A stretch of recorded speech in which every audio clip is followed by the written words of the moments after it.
Hello guys, welcome to this channel. आज जिस सुबह मैं उठी तो मम्मी कह रहे थे कि बेडशीट वगैरह चेंज कर दे, क्योंकि आज मुस्कान उन्होंने आना था। आज हमने ही मतलब मैंने ही बोला था कि बुला लो मम्मी। वो आई तो थी थोड़े दिन पहले, लेकिन मम्मी उन्होंने रामपुर जाना था तो वो बेचारी आधा घंटा भी नहीं रुकी, उसी टाइम वापस चली गई थी। तो फिर मेरे को उसने फ़ोन किया था कि आ जा, लेकिन मुझे ये नहीं बताया था कि वे काकी भी, छोटी गुड़िया भी साथ में आई है। अगर पता होता तो फिर मैं आ जाती। मैंने प्रियांश की दवाई लेने जाना था उस दिन, इसलिए फिर मैं आई नहीं और मम्मी और रामपुर चले गए थे। तो फिर वो वापस मुड़ गई थी अपने घर पे। तो अभी क्या हुआ, अभी आज उन्होंने आना था तो मैंने कहा हाँ अभी आप बुला लो, अब मैं भी हैगी हूँ, मैं मिल लूँगी, है ना। तो फिर मैंने बुला लिया था आज। और मैंने सोचा कि चलो बेडशीट वगैरह मैं चेंज कर देती हूँ। और अभी ना ये वाला सूट भी मेरे बहुत ज़्यादा खुला हो गया, पता नहीं क्यों। मेरा से ना ऐसे एकदम वेट लॉस होने की वजह से मुझे, एक तो मेरी बॉडी पे स्ट्रेच मार्क्स बहुत ज़्यादा हो गए हैं और एकदम ढीला ढीला शरीर हो रहा है मेरा। मतलब स्किन होती है ना जो पेट वगैरह से, जैसे वो स्किन होता है, हमारा मांस होता है, वैसे लटकता लटकता सा हो गया, क्योंकि अंदर की चर्बी घुटती जा रही है। और अब वो मेरा वेट लॉस होता जा रहा है, लेकिन वेट तो बॉडी का तो लॉस हो रहा है, लेकिन मेरा फेस नहीं पतला हो रहा। और मुझे अपना फेस ऐसा लगता है कि फेस मोटा मोटा हो रहा है। और ये जो आप बेडशीट्स देख रहे हो ना, ये पूरा कॉम्बो है, सिंगल बेडशीट, दीवान सेट भी और बेड की भी बेडशीट। ये हमने मंगवाया है ग्लोरोड से। तो जो सोफ़ा पे गद्दियाँ बिछाई हुई थी ना, मैंने कहा मम्मी को सोफ़े की चेंज कर देंगे, तो आप ना ये वाली चढ़ा के देखती हूँ मैं। वैसे ही ये गद्दियाँ भी हम सोफ़े पे रख सकते हैं। पता है, जो मैंने जो सोफ़ा कवर मंगवाए हैं ना, उनके साथ तो ये गद्दियाँ पूरी परफेक्ट मैचिंग है। दीवान सेट भी पूरा परफेक्ट मैचिंग हो जाना था ये वाला। लेकिन मुझे ये था कि पता नहीं कब तक इस घर में रहना है हमने, कब तक, नहीं तो फिर हमें खर्चा करने का कोई फ़ायदा नहीं। तो इसलिए फिर मैंने मम्मी को बोल दिया कि आप रख लो, ये आपके काम आ जाएगा दीवान सेट पे, ये है ना। तो इसलिए, और अभी मैं जब देख रही हूँ तो मेरे दिमाग में आया कि यार ये गद्दियाँ तो, मेरी सोफ़ा कवर मैंने बाद में ली है, ये बेडशीट के जो सेट है ये पहले ले लिए थे। उसके बाद जो बेड की बेडशीट है वो हमने बाद लास्ट में ली है। तो सोफ़ा कवर पहले आए, ये बाद में आई हैं, क्योंकि सोफ़ा कवर मैंने मीशो से लिए थे। और ये बेडशीट्स के दोनों सेट, दीवान सेट और बेड बेड कवर का जो डबल बेड की बेडशीट्स है, ये मैंने ग्लो रोड करके ऐप है, अमेज़न की ऐप है ये ग्लो रोड। यहाँ पे आप मीशो के जैसे ही रीसेलिंग कर सकते हो। जैसे मीशो पे आप प्राइस में अपना मार्जिन ऐड करके आप सेल कर सकते हो ना, तो वहाँ वैसे ही आप ये भी ये सेल कर सकते हो इस ऐप पे भी। तो ये अमेज़न की ही ऐप है ग्लो रोड। तो आप सर्च करके देखना प्ले स्टोर में ग्लो रोड, तो आपको पता चल जाएगा। और वहाँ से मैंने ये चीज़ें जो मंगवाई हैं सारी, और जो बेड साइड जो रनर वगैरह होते हैं वो भी ऑर्डर किए थे। जो वॉलपेपर किचन में लगाया है वो भी कहीं से था। हाय हाय, मेरी बस आने लगी, नींद आने लग जाती है मुझे तो वॉइस रिकॉर्डिंग करते करते, पता नहीं क्यों। और ये वीडियो मम्मी के फ़ोन के बैक कैमरा से शूट कर रही थी मैं, क्योंकि फ्रंट कैमरा तो एकदम वाइट वाइट सा होता है, इसलिए बैक कैमरे से शूट कर रही थी। और ये वाली बेडशीट, सच्ची बताऊँ मैं, जो बेड की बेडशीट आई ना, वो मुझे इतना अच्छा नहीं लगा कपड़ा। ये वाली जो भी मतलब मैं बिछा रही हूँ, ये मुझे इतना अच्छा नहीं लगा। दीवान की जो बेडशीट का पूरा सेट है वो बहुत अच्छा लगा है। ये जो बेडशीट है डबल बेड की है, ये 186 रुपीज़ की है, 186 रुपये की। और जो दीवान सेट है ये 200 कुछ का है। दीवान सेट तो काफ़ी अच्छा आया है, लेकिन जो ये बेडशीट है ये मुझे इतनी कुछ खास लगी नहीं। मुझे ऐसा लग रहा है कि धोने के बाद ये कपड़ा श्रिंक होगा। अगर तो आपका हमारे जैसा छोटा बेड है फिर तो ये आ जाएगी श्रिंक होने के बाद भी। बट अगर आपका मेरे बेड जैसा बेड है, जैसे मेरा मेरे घर में है बेड, वैसा किंग साइज़ क्वीन साइज़ अगर आपके बेड है, फिर नहीं, फिर इसको मत लेना आप, क्योंकि ये धोने के बाद श्रिंक होएगी होएगी, पक्का होएगी। तो इसलिए ये वाली बेडशीट मत लेना आप। अगर आपका नॉर्मल बेड है फिर आप ले सकते हो, क्योंकि ये ज़्यादा नहीं, हल्की हल्की सी श्रिंक होगी, क्योंकि ये कपड़ा बहुत हल्का है, इसमें मावा है। और अगर हम वॉश करेंगे तो ये ऑटोमेटिकली मुझे लगता है कि भाई श्रिंक पक्का होएगी। और दीवान सेट है वो बहुत अच्छा है, वो तो मैं कहूँगी मेरे नंबर 1 है। पॉलिस्टर हमारे पास एक ही था, एक मेरे घर पे पड़ा है, एक इस घर में पड़ा है, क्योंकि ये मेरे को बहुत शौक़ होता है छोटी छोटी चीज़ें इकट्ठी करने का, इसलिए मैंने ये इकट्ठी करी हुई हैं सारी चीज़ें। और ये पॉलिस्टर जो है वो मैंने घर पे खुद से ही बनाए थे, जो मतलब अंदर फिनिंग वगैरह है मैंने खुद से की थी। हमारे पास एक रजाई होती थी, उसको चूही ने कुतर दिया था, पूरी रजाई ख़राब हो गई थी। उसकी सारी कॉटन बची हुई थी, तो उस कॉटन को भर के ना उसमें राउंड शेप दे के उनको कूटना होता है, जैसे मतलब कि किसी थापे से या कुंडे से, है ना, सोटे से।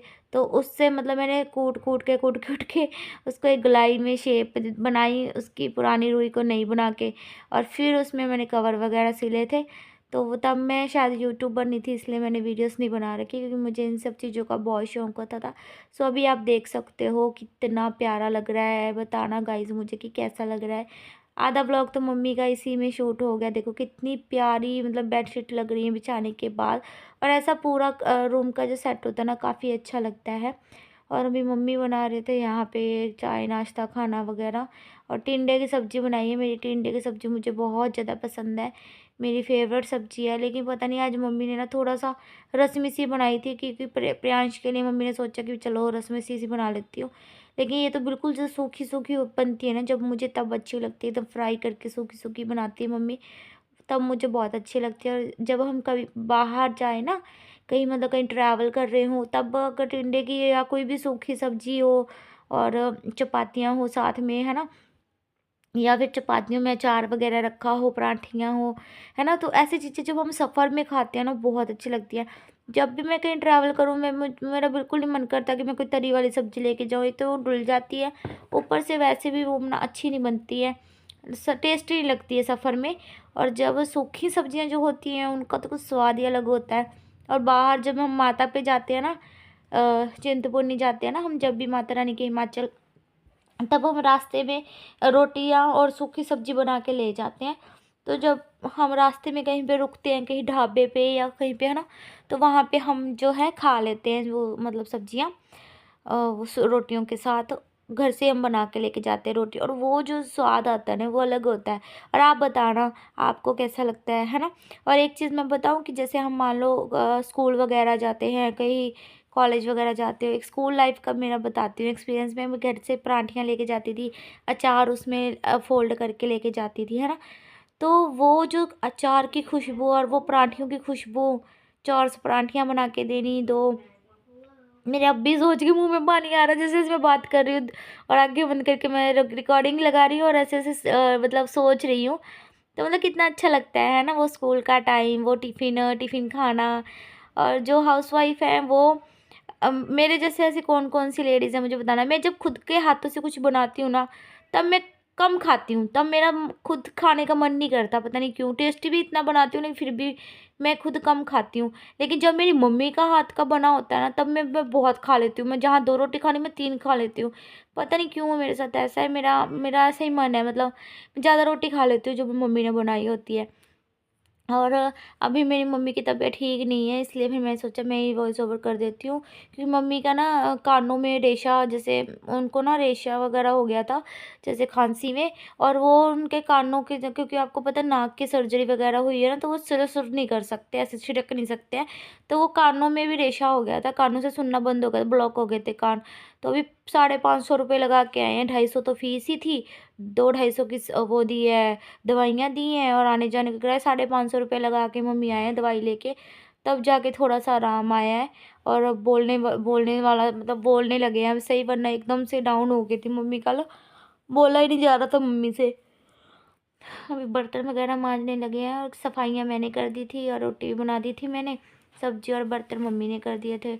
उसके बाद मुस्कान और आ गए थे, तो फिर बच्चे के साथ थोड़ा सा ना खेलने लगे मम्मी। और फिर मैं और मम्मी फिर फ्री होके बाजार गए, मुस्कान को घर पे छोड़ के गए थे, प्रियांश को भी घर पे और छोटी गुड़िया के पास। और हम चले गए थे बाजार शॉपिंग के लिए बेबी के वास्ते। देख लो सुत्ती पे अपनी नानी नाल पै गई आके।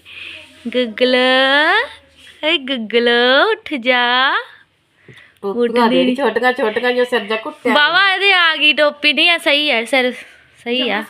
हाँ मैं वीडियो कॉल ਤੇ ਤਾਂ ਹੋਰ ਕੋਈ ਦਿਖਾਈ ਜਾਂਦੀ ਸੀ ਕੱਪੜੇ ਪਾ ਕੇ, ਹੋਰ ਕੋਈ ਲਿਆਈ, ਸੋਹਣਾ ਲੱਗਦਾ ਇਹਦੇ ਪਾਇਆ। ਬਿੱਬ ਦੇਖ ਕੀ ਪਾਇਆ ਮੰਮੀ, ਆ ਤਾਂ ਮੈਂ ਹੁਣ ਦੇਖਿਆ ਨਿੱਕਾ ਜਾ। ये मम्मी सूट देख रहे थे यहाँ पे, ये ना मम्मी ने सूट लेना था अपने लिए शादी में सिलवाने के लिए, बट लिया नहीं क्योंकि बहुत महंगे थे, तो इतना बजट ही नहीं था। फिर छोड़ ही दिया कि नहीं लेते, नहीं रहने दे, जो है वही पहन लेंगे। मैं तो टेकदा, तू तो किवें टेके पहला दस। भरावा तू तो दस किवें टेके मत्था। हां मैं टेकदा। 100 ਨੋਬੀਨ ਦੇ ਦੀ ਤੂੰ ਕਿਵੇਂ ਟੇਕੇ ਤੂੰ ਵੀ ਟੇਕ ਇਹਨੂੰ ਦੇ ਦੇ ਉਹਨੂੰ ਐ ਲੱਗਦਾ ਫਿਰ ਮੈਨੂੰ ਨਹੀਂ ਪਿਆਰ ਕਰਦੇ ਇਹਨੂੰ ਸਾਰੇ ਜ਼ਿਆਦਾ ਪਿਆਰ ਕਰਦੇ 100 ਕਾਕੀ ਦਾ ਸੋ ਕਾਕੀ ਦਾ ਓਏ ਕਰ ਲੋ ਆਲੇ 100 ਲੈ ਲੈ ਇੱਧਰ ਮੈਂ ਦਵਾ ਪਿਆਰ ਤਾਂ ਕਰ ਲੈ ਪਿਆਰ ਤਾਂ ਮੇਰੀ ਗੱਲ ਸੁਣ ਲੈ ਲਓ ਇਸੇ ਫਾੜ ਦਿੰਦਾ ਸੈਟ ਦਿੰਦਾ ਆਹੋ ਮੰਮਾ ਨੂੰ ਦੇ ਨਹੀਂ ਦਿੰਦਾ ਦੇ ਦੇ ਪੁੱਤ ਦੇ ਦੇ ਵੀਡੀਓ ਬਣਦੀ ਬੇਇੱਜ਼ਤੀ ਹੋ ਜੂਗੀ ਲੈ ਬਣਾਈ ਹਾਏ ਹਾਏ ਠੰਡਾ ਕੋਲਾ ਕੋਲਾ ਹੋਰ ਤੂੰ ਵੀ ਸਿਰ ਬੰਨ ਕੇ ਰੱਖਿਆ ਕਰ ਹਜੇ ਤਾਂ ਹਵਾ ਹੋਰ ਆ ਹਵਾ ਤੈਨੂੰ ਪਤਾ ਨਹੀਂ ਲੱਗਦਾ ਵੀ ਕਿੰਨੀ ਤੇਜ਼ ਹਵਾ ਲੈ ਤੇਰੇ ਸ਼ਾਲ ਲਾ ਕੇ ਸੌਣ ਕਰ ਆਹੀ ਤੇਰੇ ਆ ਬੀਬੀ ਵਾਲਾ ਸ਼ਾਲ ਰਹਿਣ ਦੇ ਗੱਡੀ ਦੀ ਫੈਨ ਆ ਨਾ ਆ ਤੇ ਫਿਰ ਇਹ ਤੂੰ ਸਿਰ ਹਾਲੇ ਤੱਕ ਪਤ ਹਾਂ ਨਹੀਂ ਗਲਤ ਗੱਲ ਆ ਹਜੇ ਤਾਂ ਸ਼ਕੀਨੀ ਲਾਉਂਦੀ ਐ ਨਹੀਂ ਪਤਾ ਵੀ ਜਦੋਂ ਸਿਰ ਦੁਖਿਆ ਤਾਂ ਫਿਰ ਕਿਵੇਂ ਦੁਖਦਾ ਹੁੰਦਾ ਜਾਪੇ ਲੱਗੀ ਹਵਾ ਇੱਥੇ ਜੇ ਗੱਡੀ ਲਿਆਉਣੀ ਸੀ ਖਰਾਬ ਕਰ ਦਿੰਦੀ ਆ ਅੱਗੇ ਲਪੇਟ ਲਾ ਲਪੇਟੇ ਦਾ ਹੋਇਆ ਵਾ ਦੋ ਉਹਦੇ ਚ ਚੱਲ ਮੇਰਾ ਫੋਨ ਨਹੀਂ ਨਾ ਹੀ ਰੱਖ ਬਾਏ ਨੋਬੀ ਬਾਏ ਆਇਆ ਕੋਈ ਆਇਆ ਮਮਾ ਨੂੰ ਚੱਕਦਾ ਤੇ ਤੂੰ ਜਾ